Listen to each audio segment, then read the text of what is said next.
महाराज, आप जब से यहाँ आए हैं तब से लगातार लोगों से बातें कर रहे हैं।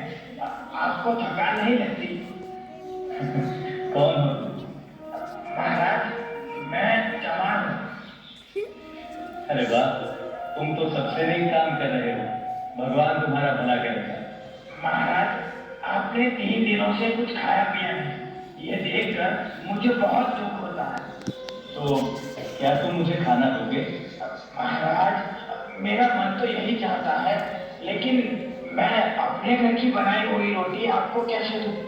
यदि आपकी आज्ञा हो तो मैं आटा डाल ले आता हूँ। आप नहीं नहीं नहीं, तुम अपने घर की बनाई हुई रोटी ही मुझे दो, मैं वही खाऊंगा। महाराज, मैं जवान हूँ, आप मेरे घर की बनाई हुई रोटी खाएंगे? नहीं नहीं महाराज, मैं खेतड़ी के राजा की प्रजा हूँ। राजा जी को अगर पता चल गया कि जवान होकर मैंने एक सन्यासी को रोटी बनाकर दी तो मुझे भारी दंड मिलेगा महाराज, और राजा जी भी मुझे सजा देंगे। डरो मत, डरो मत। अगर इस बात के लिए तुम्हें सजा मिली या दंड हुआ तो वो मैं भुगत लूंगा। नहीं नहीं महाराज, अगर यहाँ किसी ने आते जाते आपको मेरा खाना खाते हुए देख लिया तो आपकी बुराई होगी और आपके साथ कोई बात भी नहीं करेगा। ये तो अच्छा है, मुझे बोलने की आवश्यकता नहीं रहेगी और मैं थोड़ा आराम भी कर लूंगा। तुम तो मुझे खाना दो बस।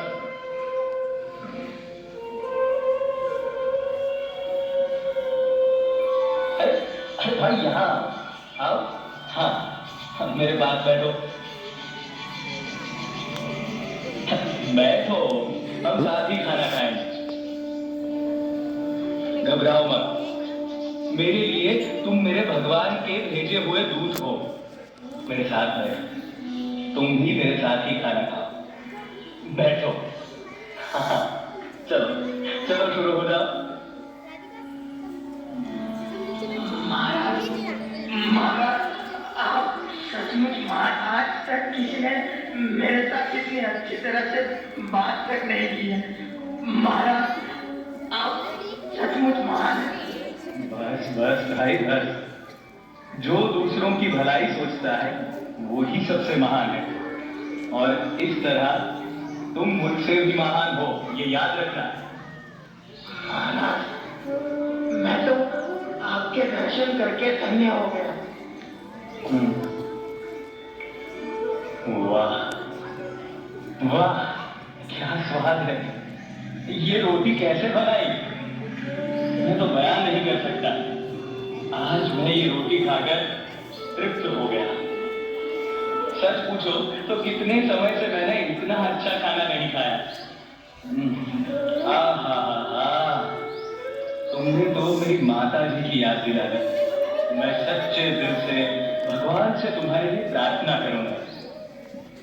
अरे अरे उठ जाते। मेरी हिम्मत कैसे हुई स्वामी जी के खाना खाने की?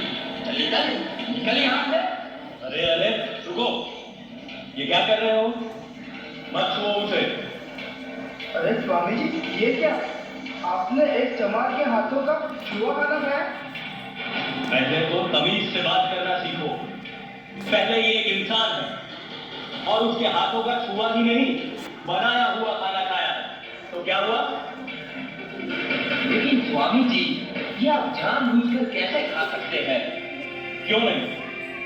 तुम सब लोगों ने तो मुझे लगातार 3 दिन और रातों से बुलवाया, मेरे साथ धर्म चर्चाएं की, बहुत कुछ प्राप्त कर लिया।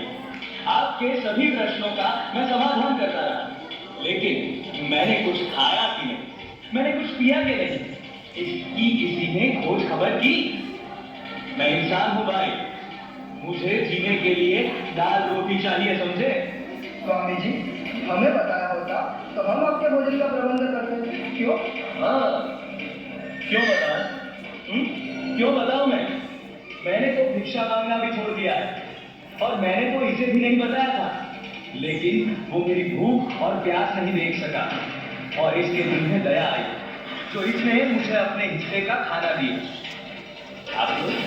आप लोग अपने आप को किस तरह ऊंचा कहकर बड़ाई करते हो? हाँ, आज उसने जो इंसानियत दिखाई है ना, उससे वो आपसे भी बड़ा हो गया है। सुन लीजिए।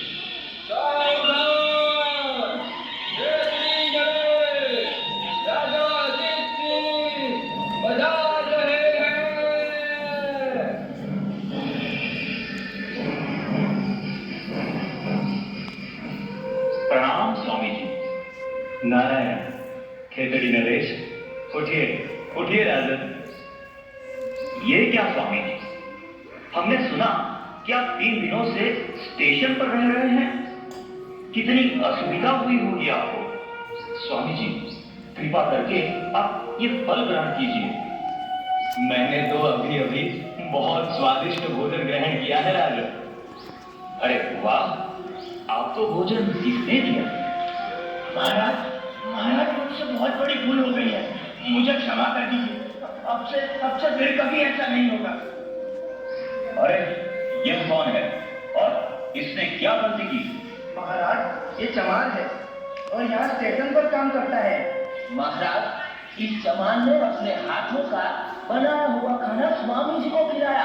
शिव शिव शिव शिव शिव, इसे दंड मिलना चाहिए। महाराज, दंड तो अवश्य मिलना चाहिए, मगर आपके दंड का अधिकारी कौन है? वो जिन्होंने मेरे साथ 3 दिन और रातों तक बातें करके मुझे भूखा प्यासा रखा, या जिसने मेरी दुर्दशा देखकर मुझे खाना दिया? बताइए। महाराज, आप 3 दिन से भूखे प्यासे हैं। आपकी ऐसी दुर्दशा किसने की? उसे दंड दिया जाए। तो महाराज, इस चमार को दंड नहीं मिलना चाहिए, क्योंकि इसने तो मुझे खाना दिया है। मेरा अनुरोध है कि आप इसको योग्य पुरस्कार दें। महाराज, मनुष्य कर्म से महान बनता है, जन्म से नहीं। स्वामी जी, मैं आपकी बात से सहमत हूं। दीवान जी। जी महाराज। इसे योग्य पुरस्कार दिया जाए और आज से तुम स्टेशन पर नहीं, लेकिन राज दरबार में काम करोगे। महाराज, आपके इस बड़कपन से मैं बहुत प्रसन्न हुआ। जब तक झूठी सभ्यता के नाम से पहचाने जाने वाली बीमारी अस्तित्व में है, तब तक दरिद्रता अवश्य रहेगी और इसलिए उसे दूर करने की आवश्यकता भी बनी रहेगी। ब्राह्मण अपने आप को बहुत महान मानते हैं और चमार अपने आप को नीच। ये मानसिकता हमें उनके मन से निकालनी होगी। सुनो भाई, जब तुम अपने आप को हीन समझोगे, तब दुनिया भी तुम्हें हीन समझेगी।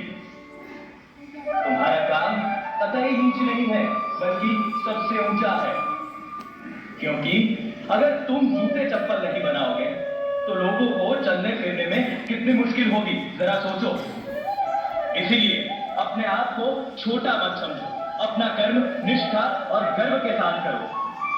मैं तुम सबसे यही चाहता हूं कि तुम लोग आत्म प्रतिष्ठा, जातिवाद, दलबंदी और ईर्ष्या को हमेशा के लिए छोड़ दो। स्वामी जी, मन चाहता है मैं जीवन पर्यंत आपको सुनता रहूं, आपसे सीखता रहूं और आपके बताए हुए मार्ग पर चलता रहूं। महाराज, सबका भला कीजिए, लेकिन याद रखिए, भलाई का मार्ग संसार में सबसे अधिक ऊबड़ खाबड़ तथा कठिनाइयों से पूर्ण है। इस मार्ग पर चलने वाले की सफलता आश्चर्यजनक है। मुझे इस बात की खुशी है कि आप बहुत नेक इंसान हैं, जो अपनी प्रजा के लिए हमेशा चिंतित हैं। स्वामी जी, मुझे आशीर्वाद दीजिए, मेरा वंश आगे बढ़े। मेरा आशीर्वाद हमेशा आपके साथ है और मैं भगवान से प्रार्थना करता हूँ कि आपके यहाँ आप जैसा ही धर्मपरायण पुत्र अवतरित हो। महाराज,